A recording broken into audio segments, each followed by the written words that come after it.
Hello, my wonderful people, my viewers, and also my subscribers. I greet you now. Good morning to everyone. Good evening, good afternoon, and good night, depending on where you are or where you are hearing my voice from. This is your one and only Okute Daily Talk from my own corner, bringing to us this Tuesday early morning broadcast. Being the 20th day in the month of December in the year 2022, we'll have 5 more days to go to the year 22 celebration. So I have to pray for my fans that no any evil shall befall you as you are celebrating this Xmas. And one more thing, please celebrate with your brain. If you are drinking, please don't drink and drive. If you don't drive, please drink responsible. Any kind of substance that make you to high past the most high God, please do not take it. Anything that got to do with any substance that make you to get high, that even forget your address, one name, please desist from that. It is never a good life and it can never help us.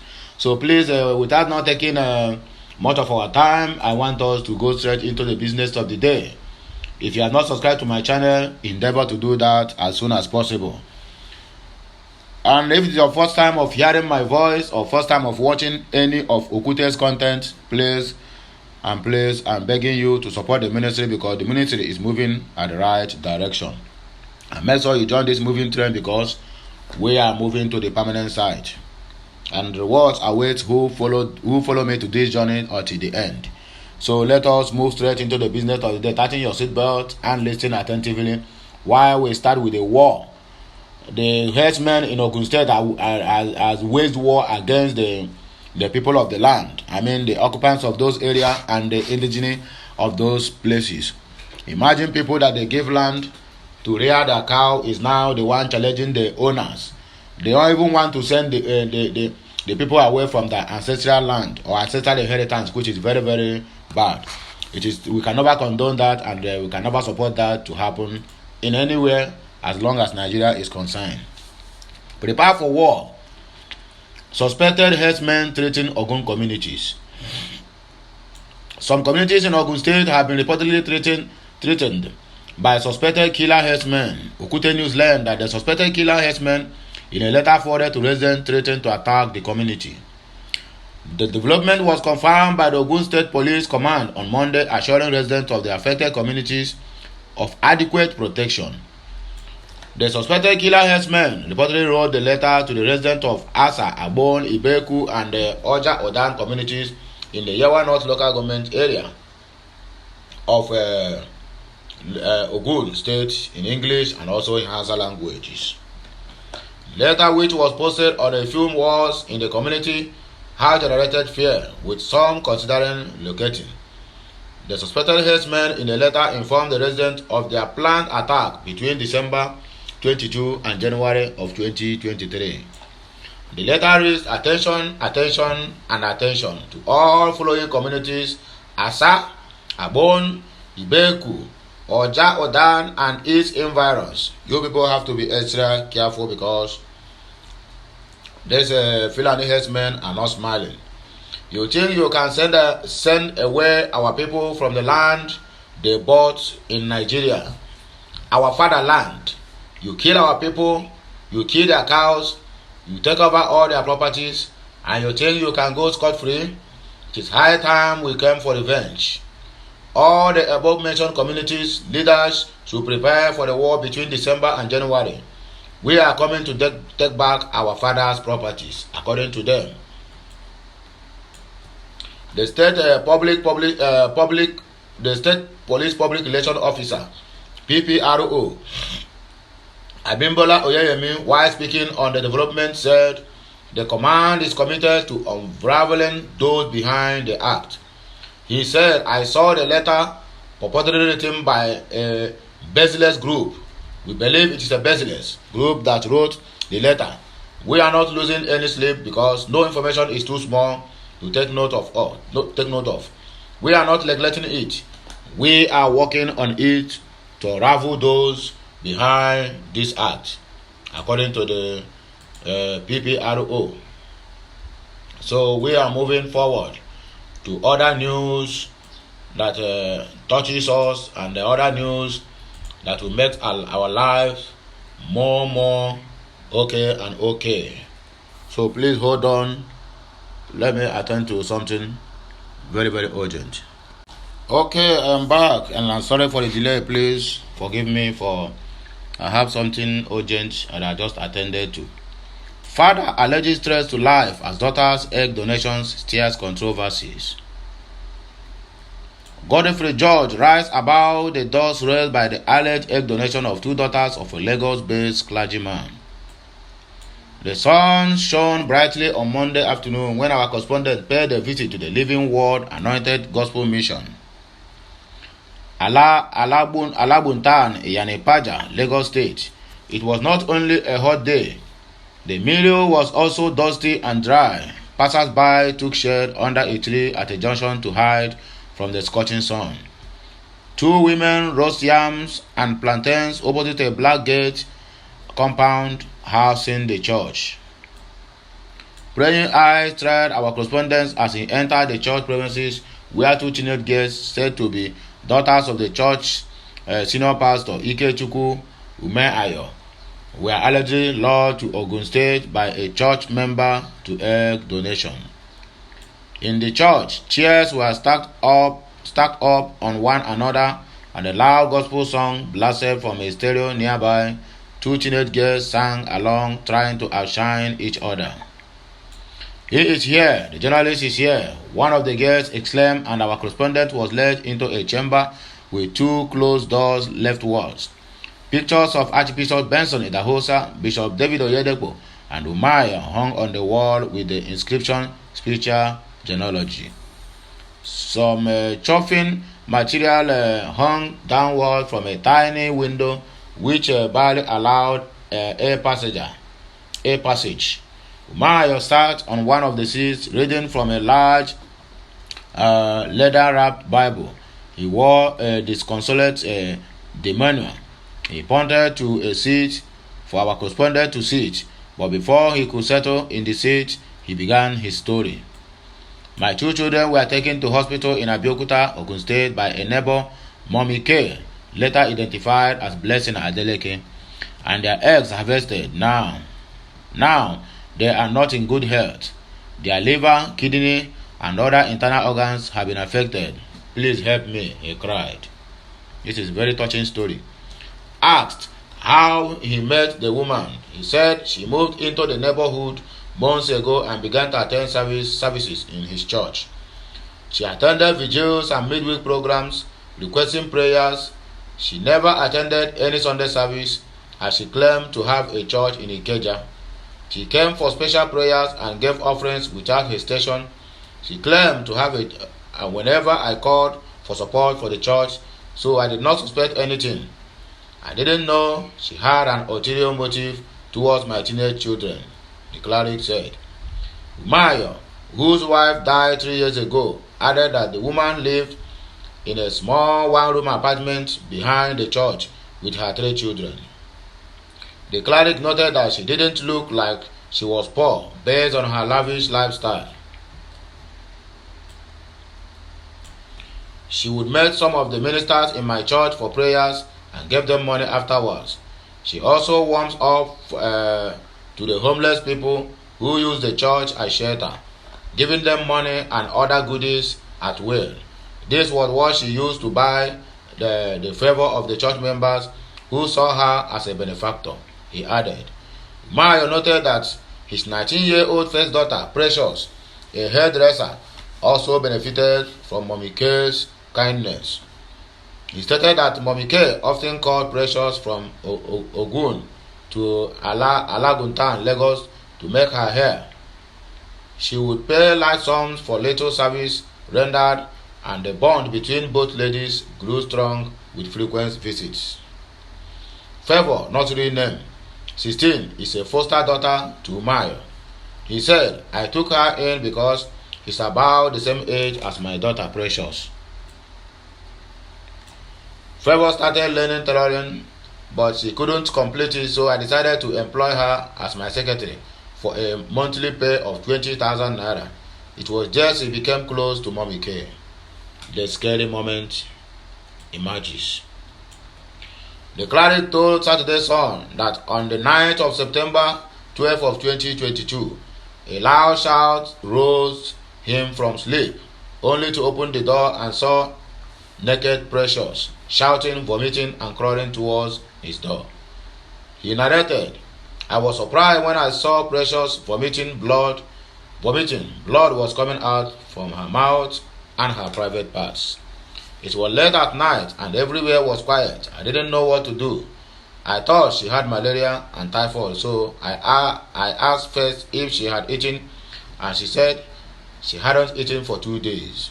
I rushed to the kitchen, did some jollof rice, and fed her myself. Before she could gulp the 6 spoon, she vomited again all over me. This time, blood accompanied the rice she just swallowed. I panicked. I couldn't take her to the hospital because it was too late at night and I didn't have a car. Child, what a word. I managed the situation till morning and I took her to see the family doctor. On reaching there, she vomited again on the doctor's table. The doctor said it may be that of food. It may be that the food did not go down into her system. Umaya also said a few laboratory tests was conducted on her daughter, claiming she could no longer pass out feces till an urgent surgical procedure was done. He stated the doctor said he could not do anything else in the matter. He then referred us to another clinic. I became afraid because I was helpless.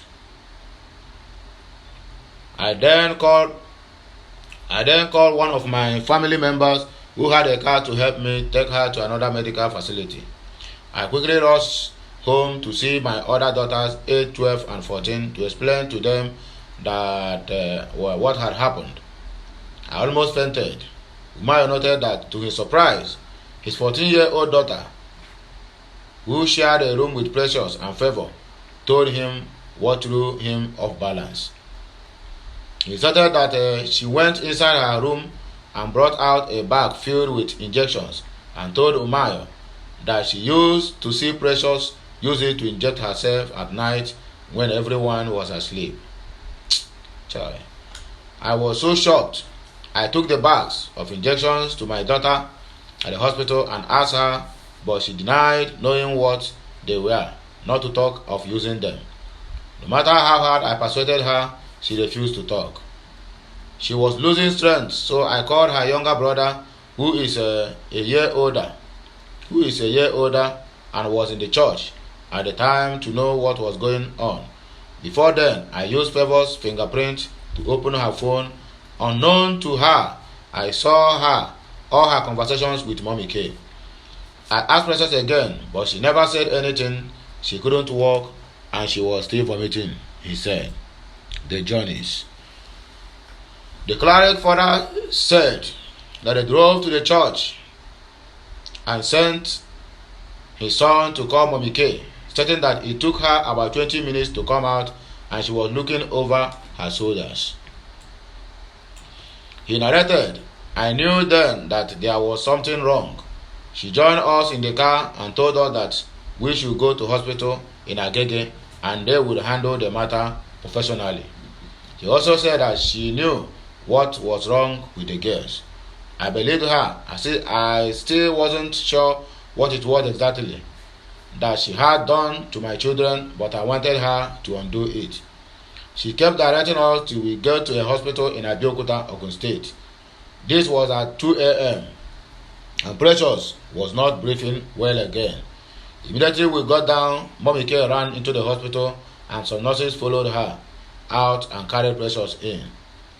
He said in his presence, his daughter was given over 16 injections and 7 pins of drip because she was faint and looked pale. He also said Favor was also taken in since she also came to the hospital. In the morning, Precious' stomach had swollen up. The doctor said some body fluids had passed where it was not supposed to pass. They put something on her private parts to draw fluid out of her. It was excruciating to watch. I begged them to do a scan to find out if there was anything wrong so they could start repairing it before it got out of hand. But they kept reassuring me that everything would be fine, he added. He said that he had to leave Precious and Favor in the hospital since his other children, who were still minors, were home alone with no one to take care of them. The cleric father said that the following day, Mommy K and his two daughters arrived.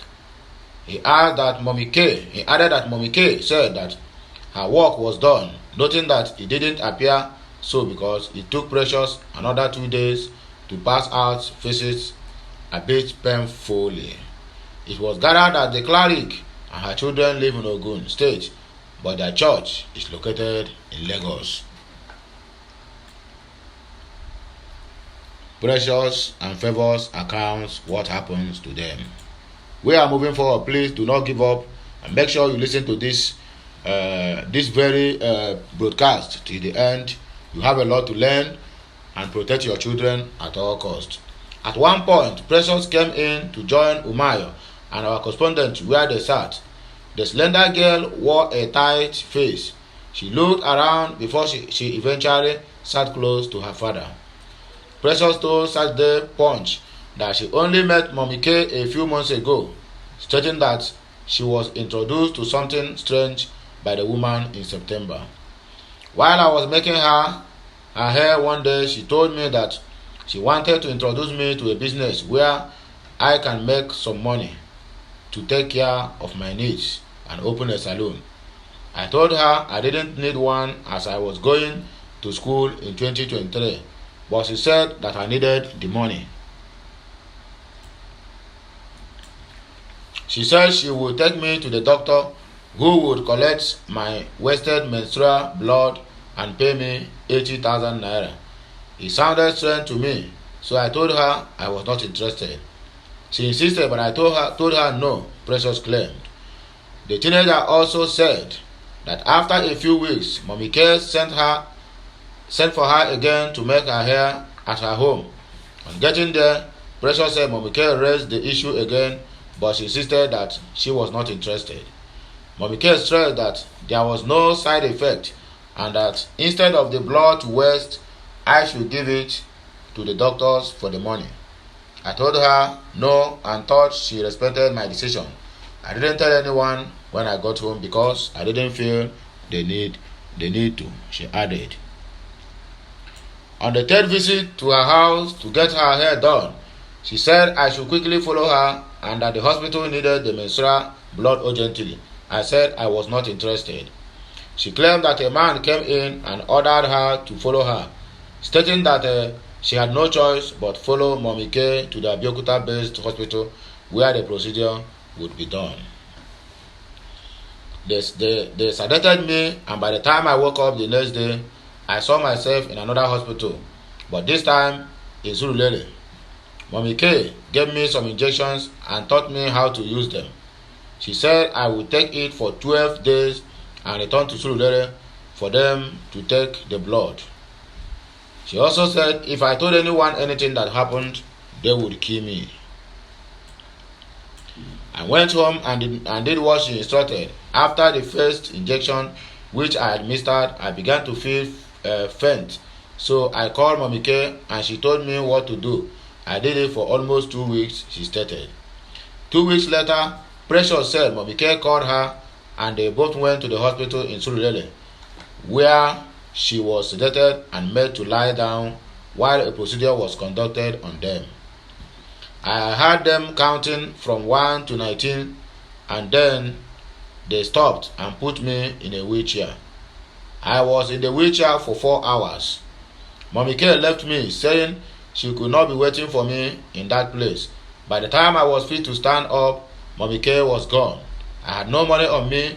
It was a lady who saw me sitting helplessly on the road that helped me with transport back home, she stated. On where she told her father she went to, she said Mommy K told her to tell Umayo that they attended a vigil in her church. She says she did just that. According to her, a few days later, she got a credit alert of 40,000 naira from Mommy K, apparently from the procedure. Favor said she had a similar experience with Mommy K. She said she had resumed work as usual at her office in the church when Mommy K came in and asked her how much she was paid. Initially, I refused to tell her. She said I should tell her because she wanted to help me. When I told her, she said that I could be selling my wasted menstrual blood to her. I told her that I was comfortable living with the Umayos. She left but returned a few days later with a tall man who ordered me to follow them out of fear. I did. Mommy K and I went to the hospital in Abeokuta and some doctors were attending to me. Before I knew it, I slept off but saw myself in another hospital in Surulere, Favor said. She also alleged that a pack of injections were handed to her, adding that Mommy K taught her how to use them. Mommy K also told me not to tell anyone. After 2 weeks, Mommy K told me to follow her to the hospital and they selected me, though I heard them counting to 27 before they stopped. She noted, she said she later got an alert of 77,000 naira, whereas Mommy K promised her 80,000. I first saw a credit alert of 40, and after a few weeks, I saw another 37, she added. Showing our correspondent threatening messages sent from foreign numbers to his mobile, Umayo said he needed police protection for himself and his family because some people were after his life. They want to kill me because I am fighting for justice, but there is God in heaven, he added. Mommy K speaks. When Saturday Punch initially reached out to Mommy K, she said that she could not talk on the matter because it was now public knowledge. It was everywhere. It is already in the news. Thank you, she said and ended the call. She called back a few minutes later saying that she couldn't follow the conversation because of the network and ended the call. Our correspondent reached out to her again and she dismissed Umayo and his daughter's allegations. My dear, one has to be careful because the Commissioner of Police is also aware of this matter. These people are liars. They are lying against me. Is it possible to just take them, Precious and Favor, out without their consent? Is it possible? Is it possible? It is not possible. Nigerians are good at spoiling people's names. That is it. Even the National Agency for Prohibition of Trafficking in Persons and Other Related Matters said they are not aware of anything. All these things are more allegations because it is not possible to take two grown-up girls without their consent to do that. To do what? Now they are saying their kidney, bladder, and other organs have been harvested. How possible is that? According to Mommy K. I am not a murderer. I am not. Please, if you want to know more about me, come to Panti. If truly the allegations are true, why then is their father requesting 200 million naira and not justice for his children? Why? I don't understand why human beings are like this. If truly what he's alleging is true, he should bring the children out. We should run a comprehensive test on them, she said. Confronted with the allegations, Umayo said, I will not give my children to anyone again. If they want to do any test, they should go to the government hospital.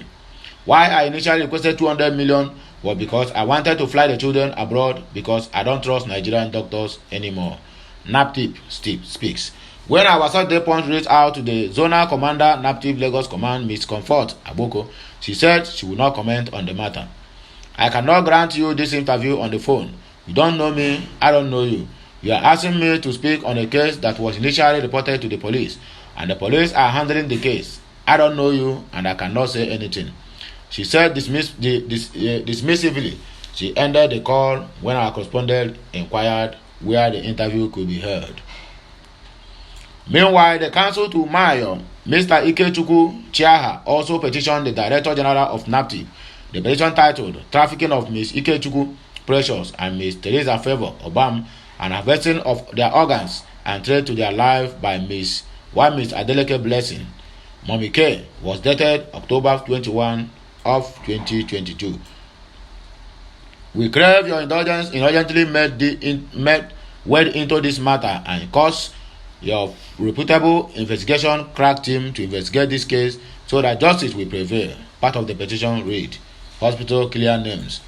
The Redwood Specialist Clinic, Abeokuta, Ogun State, named in the matter further claimed by parents of the two ladies who allegedly donated their eggs to the hospital, saying the two donors were neither minors nor any part of their bodies damaged. The lead consultant obstetrician and gynecologist at the clinic, Dr. Adetoya Durodola, in a statement said the matter was being investigated by the police at two different stations, noting that the police had cleared the hospital and its officials.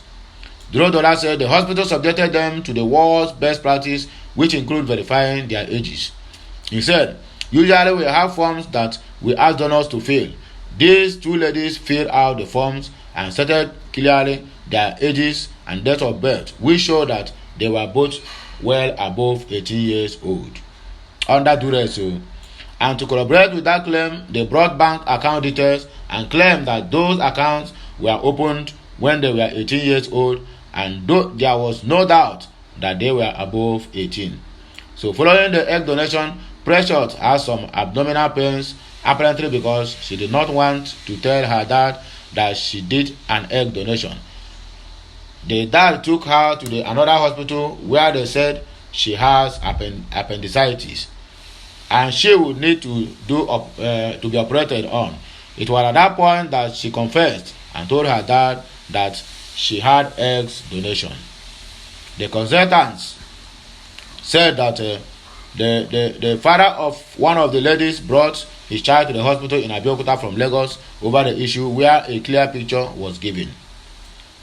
He said, I explained to them and it was a mild reaction to the treatment and that she will soon be fine and that she does not need any operation.